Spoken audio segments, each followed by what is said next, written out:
Hello, my name is Anjani, and today I have the chart of the Dalai Lama, and I'm really excited to read this chart.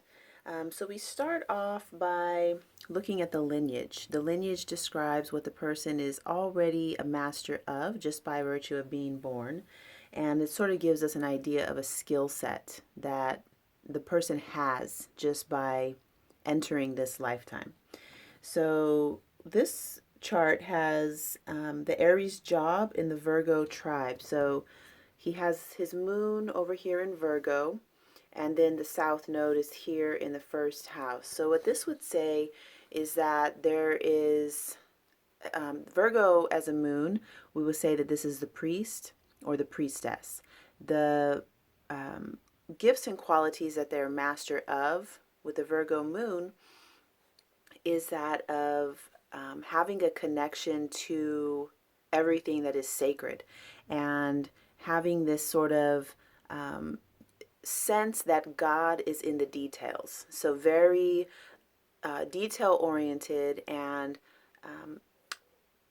honoring the rhythms and the patterns of life. Everything is sacred to the person with the Virgo moon. And then with the specialty being that of the warrior, a fierce protector of the Virgo tribe.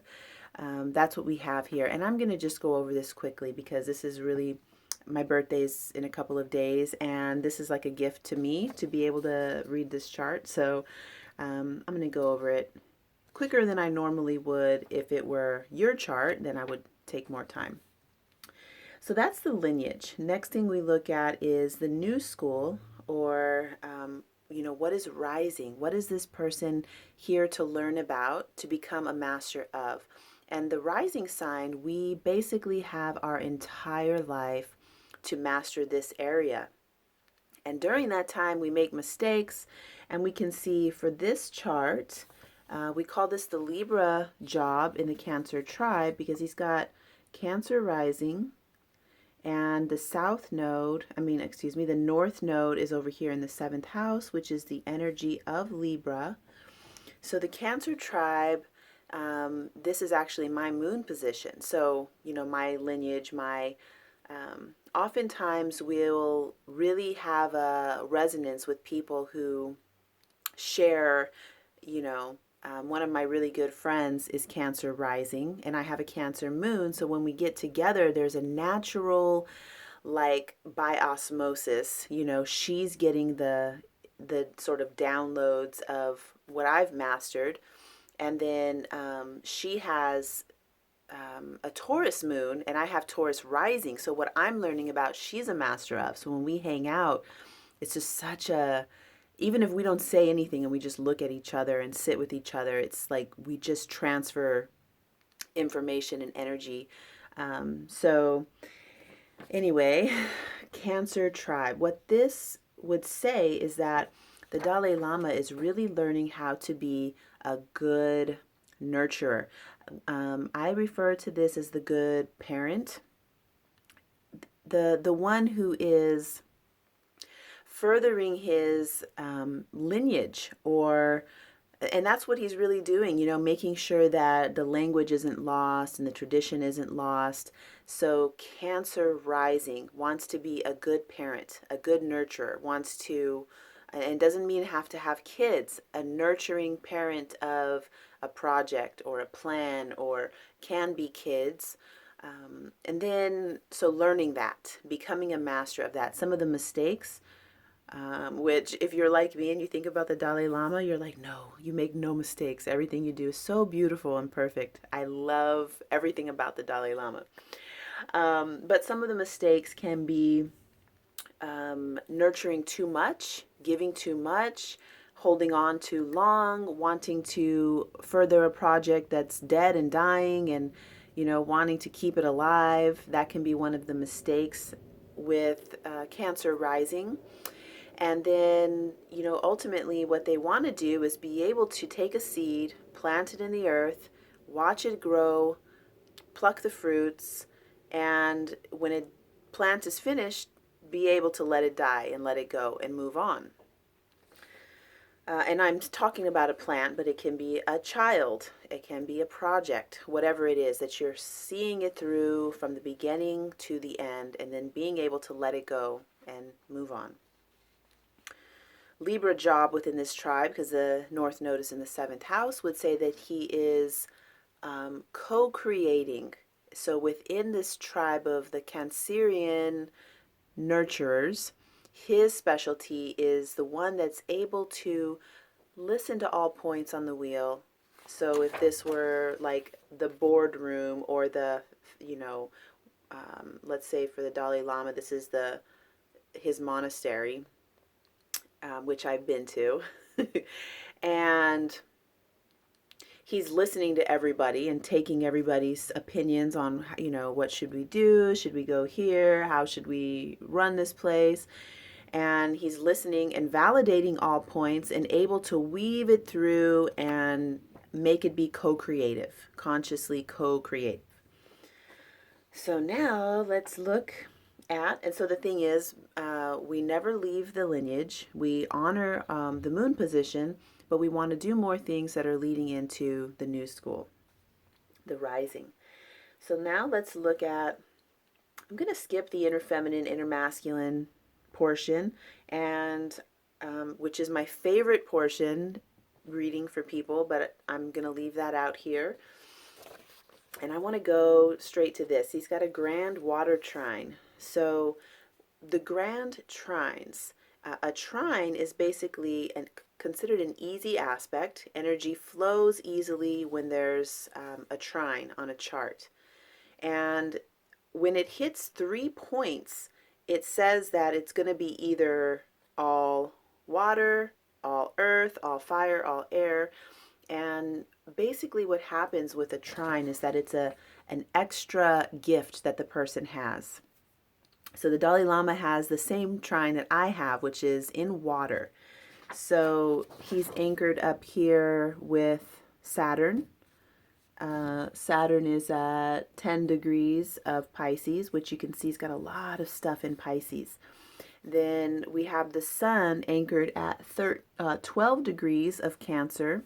And then over here, there is Jupiter at 13 degrees of Scorpio.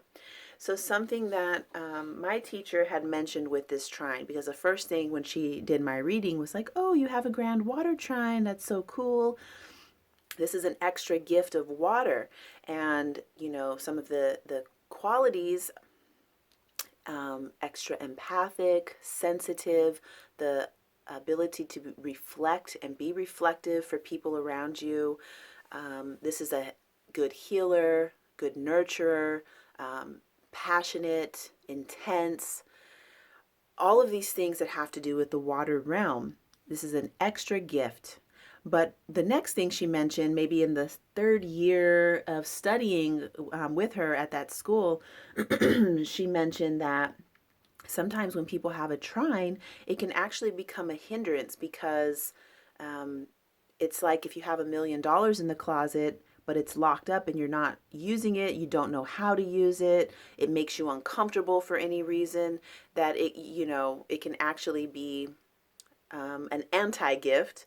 Or what I experienced was that I didn't know how to work with all this energy. I didn't know how to work with my emotions. I didn't know how to work with my intuition and psychic abilities. And then that intense feeling of just the intensity of Scorpio energy from that element. Too much. I didn't know how to work with it all. But in the last 4 or 5 years, learning how to work with it, it is a massive gift. And, I'm not anymore just spinning around in this, what can happen when anybody has any of the trines. My mom has an air trine. And, the thing that can happen is that you get trapped in just thinking and, everything that has to do with the air realm, dry skin, everything air. You can get stuck in it. With water, too many dreams, and I mean nighttime dreams that you don't even feel rested. too much water, so kidney issues kind of get swollen under the eyes. Under the eyes resonate or co-respond with the kidneys and the water element in the body. So the lungs, too much fluid in the lungs, like all of these things. Also with the Dalai Lama, I see that same thing, a tendency to having like kind of puffiness under the eyes. Of course, he is 80. You can say that, but I know a lot of 80-year-olds who don't have puffiness under their eyes so much.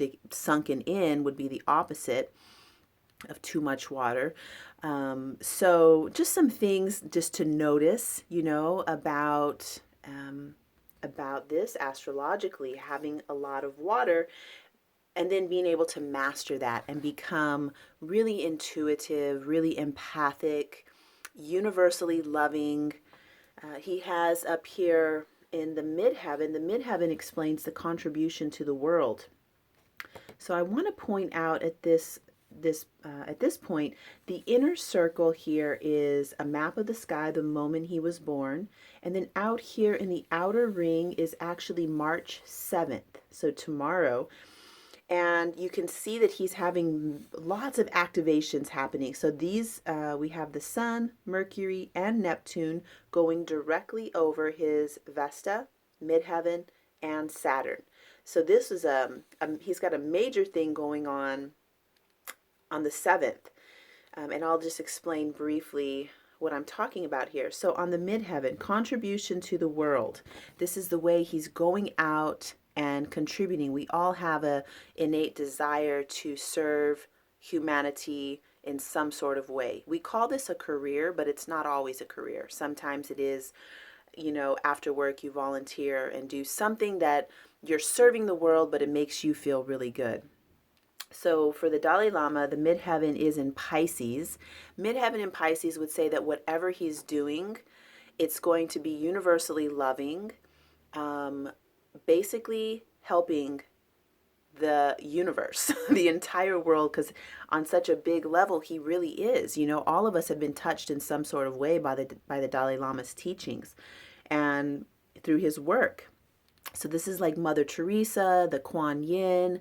I often think of Jesus in this, although he was kind of more revolutionary, although all of those were, Mother Teresa was revolutionary. The Dalai Lama is revolutionary in this way of being universally loving. So Saturn, right next to the midheaven in the sign of Pisces, Saturn brings it down to structure and form, creates something out of it. And that's basically what we've seen with him, is that making his whole, I'm thinking of a meme that I saw was something like that his religion is kindness or something like that, so making a structure and a form out of this big universal love energy. And then Vesta in astrology, we call it the sacred hearth. I just like to say sacred heart because it doesn't mean the same thing though. The hearth is where we keep the fires burning. It's your inner longing and desire for your sacred work. It's a lot like the energy of Virgo.